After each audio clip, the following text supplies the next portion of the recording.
Pak Bersa, Anda masih bersama kami di Selamat Pagi Indonesia. Kami masih akan lanjutkan dialog pagi ini untuk Anda. Masih bersama Sheryl Tanzil dan juga Burhanuddin Muhtadi. Mbak Sheryl masih tersambung, Mas Burhan. Mbak Sheryl, kalau tadi sempat saya singgung, sebelumnya nama Kaisang Pangarep ini santer dibicarakan maju di Pilkada Jakarta. Tapi sekarang berubah di Jawa Tengah. Ini sudah fokus dan serius di Jawa Tengah? Itu kan sebenarnya hasil survei ya Mbak ya, bukan Hmm. dari PSI begitu. Tapi ini hasil survei yang mungkin melihat ada animo dari masyarakat, ada aspirasi nama Kaisang ditaruh dan ternyata hasilnya tinggi begitu. Tapi ya sampai saat ini sih Mas Kaisang posisi masih di DKI Jakarta, masih tiap hari di DPP juga menerima berbagai calon-calon kepala daerah yang mau bekerja sama dengan PSI. Jadi saat ini fokusnya beliau bahkan belum memikirkan untuk dirinya sendiri ya, tapi lebih bekerja untuk partai dan bagaimana semaksimal mungkin kita mendukung kader-kader PSI, kan ada beberapa juga yang maju di beberapa daerah.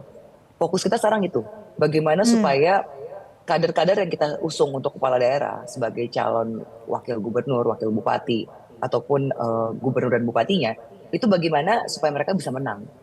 Nah, jadi untuk ketika Jawa Tengah ini tiba-tiba boom begitu ya karena LS-nya hasilnya cukup tinggi untuk Mas Kaisang, ya kita berterima kasih bahwa ternyata memang ini bukti bahwa masyarakat bisa kok menerima sosok muda.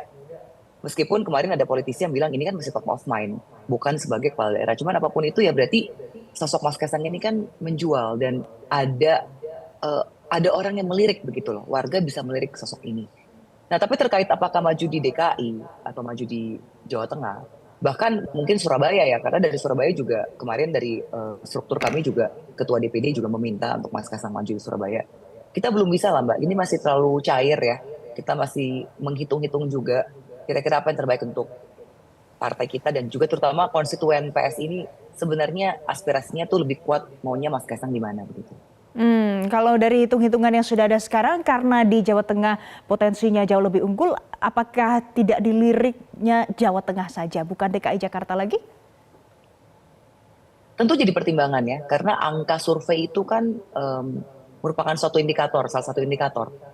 Tapi masih banyak hal lah Mbak. Kita kan juga harus melihat kira-kira dukungan partai lain bagaimana, Hmm. dukungan terus pasangannya mau siapa, itu kan juga menjadi faktor utama ya. Jelajahi cara baru mendapatkan informasi. Download Metro TV Extend sekarang.